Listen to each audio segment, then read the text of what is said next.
If you don't believe what goes around comes around, the next time you see somebody down, just smile at them. Just say hello and be friendly toward them. And you'll see that what you send out is what comes back.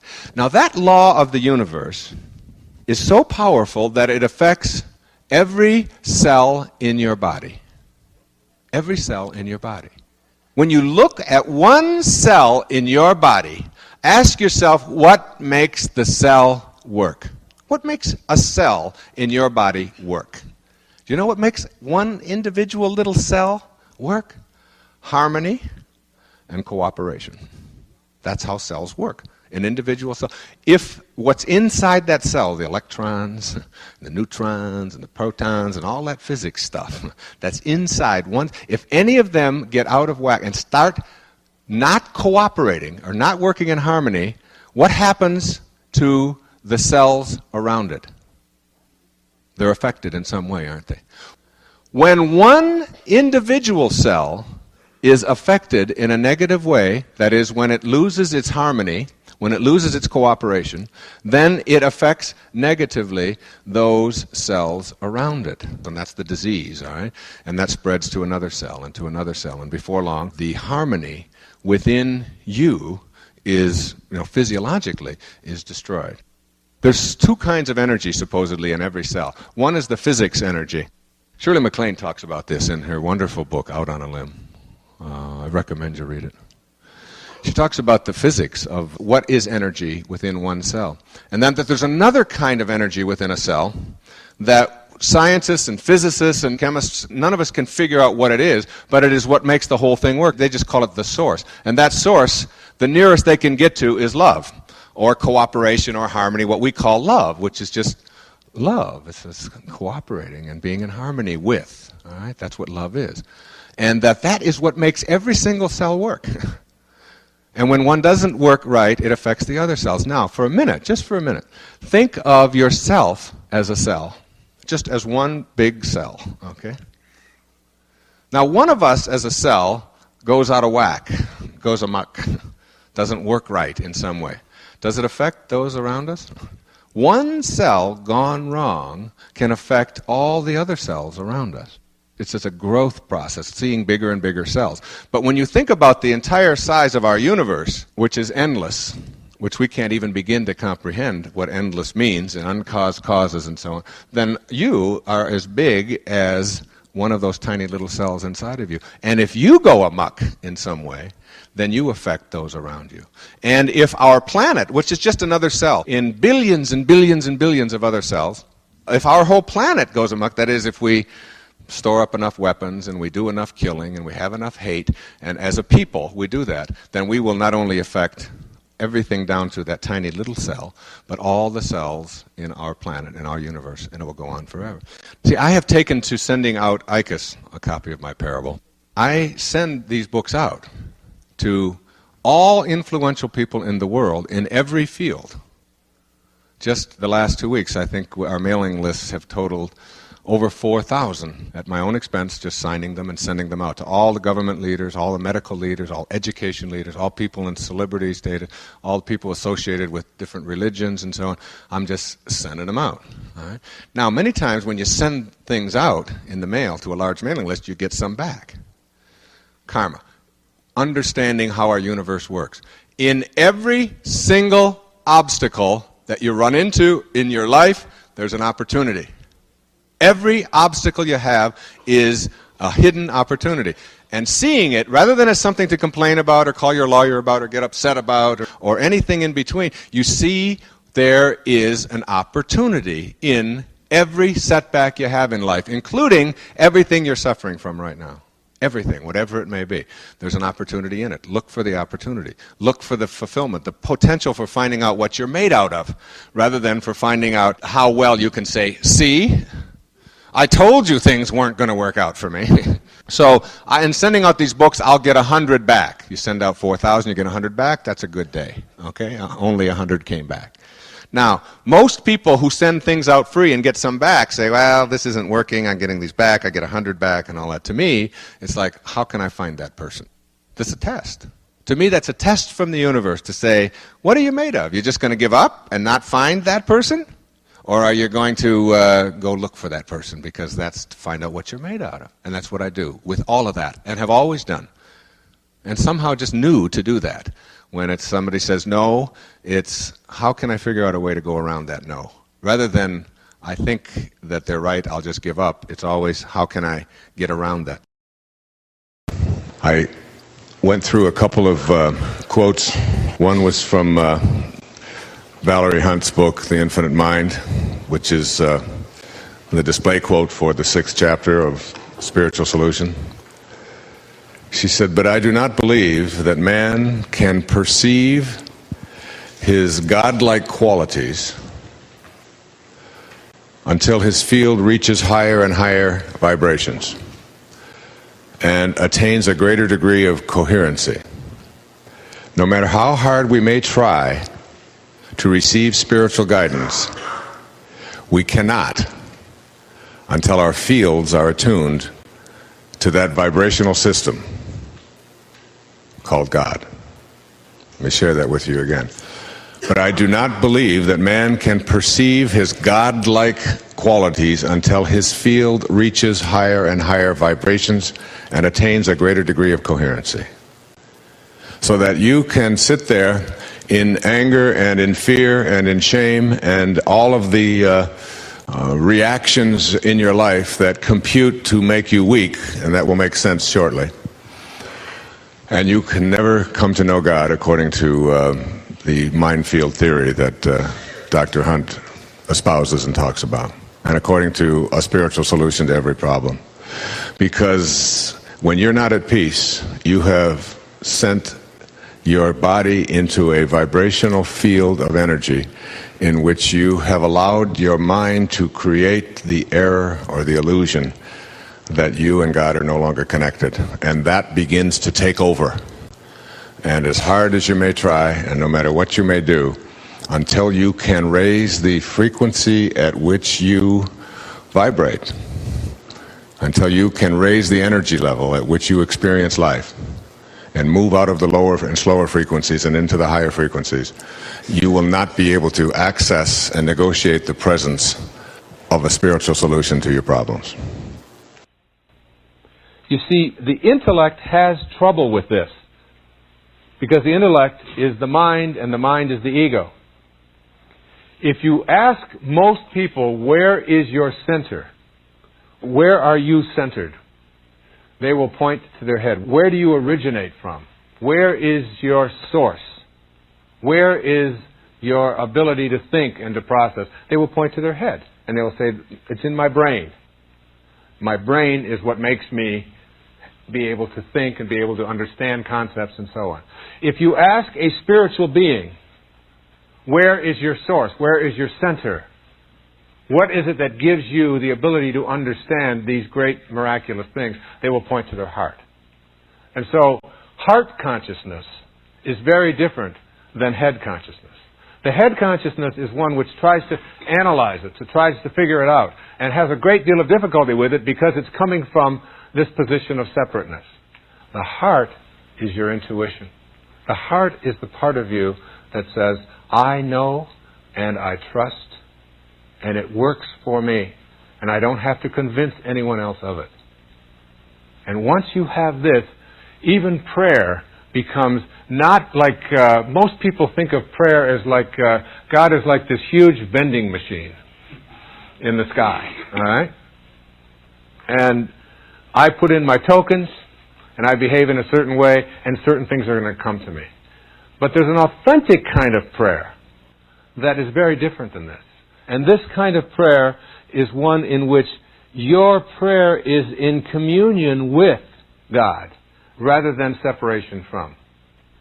I turn it over to this higher part, but it's not something that I'm ever separate from. That's trust. That kind of trust, in combination with knowing that you're no longer afraid of being God. Know ye that ye are gods. And I am in you, and you are in me, and I am in the Father, and the Father is in me. It's like this is something that we are being taught, and yet we have been conditioned almost to subscribe to another idea which says that I am not trustworthy, I am separate from, I can't do those things. That has to be transcended. You have to understand that in terms of people using it to give fear to you. And our greatest fear is the fear that we're going to be alone, that we're going to be abandoned. But this universal intelligence that is everywhere, this divine intelligence that is universal, that is in all things, how can it abandon us? Wherever we go, it's there. When you trust in that and know it without any doubt, you begin to see it everywhere. You see it in the flowers. You see it in the sunsets. You see it in your babies and in your mother-in-law. You see it in all places. And what you're doing when you see it is you're recognizing that I am worthy, and I am important, and I am significant. Yes, I am connected to God. I am what God is doing. And that's the subject of the next principle. Honoring your worthiness to receive. Thank you. Do you have a definition for crisis? Like, what is a crisis? It's a gift. It's a gift. Everything is. It's interesting you mentioned The Power of Intention, because I wrote that book in what you would call a crisis. My wife and I had separated. I was 60 years old. You don't break up when you're 60 and have 7 kids. You know, you do that in junior high school. And for about a year and a half, I was in the closest thing I've ever had to a depression, a clinical depression. Didn't want to get up, just couldn't figure it out. My wife had met somebody else, had moved in with them and so on. And my children encouraged me to just start writing again. They said, if you just write about it. And I really didn't want to write about it. But I had lost a lot of weight. People thought I was sick. People thought I was dying, and so on.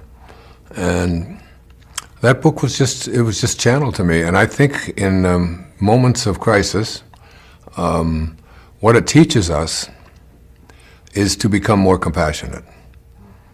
And compassion is at the heart of higher consciousness and enlightenment.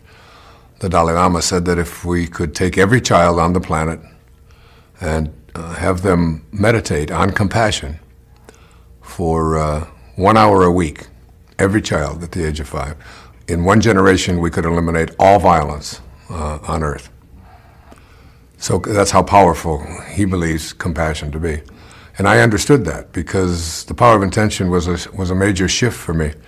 I began to look less flippantly and less egotistically at the world, and came from a place of inner grace or kindness, gentleness, love, what I call divine love.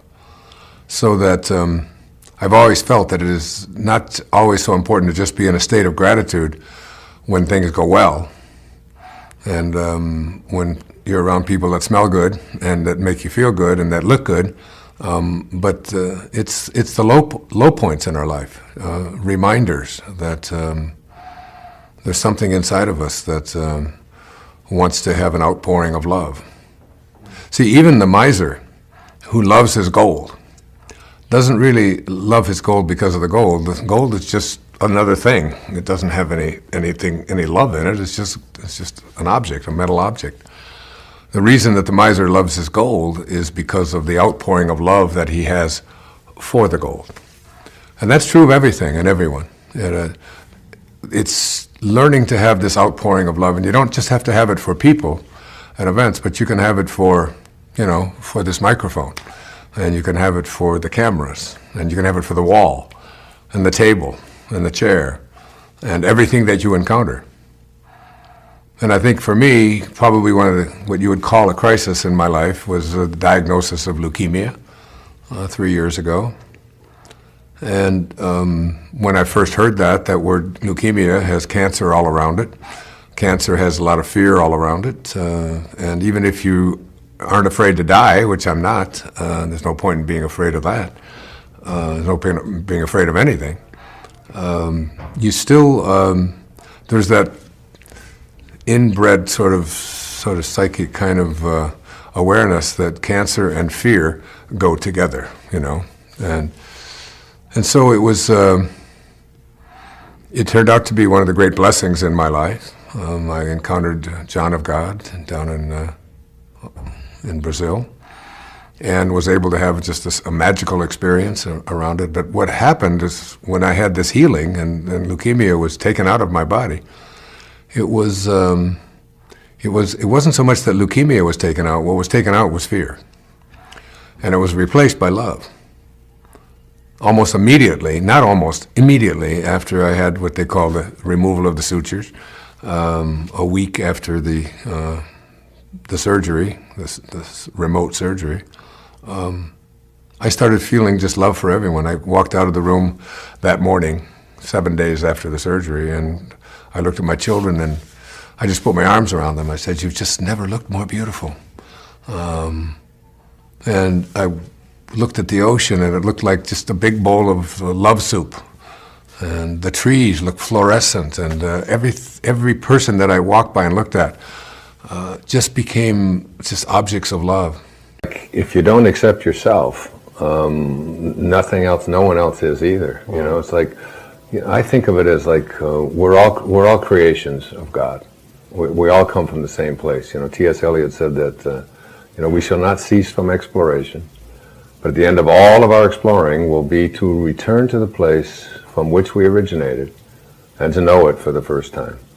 And he was speaking about death, and I don't take that as an explanation of death. I take that as an explanation of an understanding that we all emerged from this place, the same place, that we're all connected. Everything in this universe is connected. Larry Dossey has just written a beautiful book called One Mind, and I've just finished reading it, and it's like showing scientifically how everything is connected to everything in this universe, and you can't take anything and not see the connection to it, especially at the quantum level. So that who you are is a creation of God. In my book Wishes Fulfilled, I talk about, it's like one of the things you have to recognize is that your highest self is God. You must be like what you came from. So a little tiny spark of who you are is the Tao, is God, is divine mind, is Krishna, is consciousness, is Buddha, whatever you want to call it. In the Tao, the opening line of the Tao says, "The Tao that can be named is not the Tao." We can't find a name for it.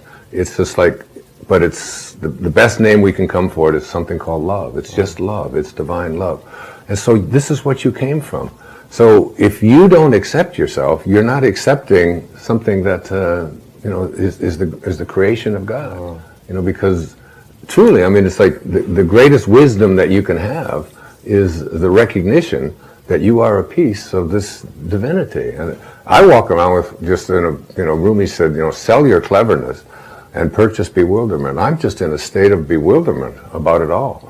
And when you accept yourself, you love yourself. And when you love yourself, that's what you have to give away. And the only thing that you can give away, and that's what a saint is, someone who can only give love away, because that's all they have inside. That's been my goal in my life, is to have no enemies, to have nothing, and particularly not to make an enemy of myself. To love everything about myself. And while I was going through the last 6 months of this pain, the stuff we tapped on down in Australia and so on, most of the time, and you heard me say it many times, say there's a lesson in this for me.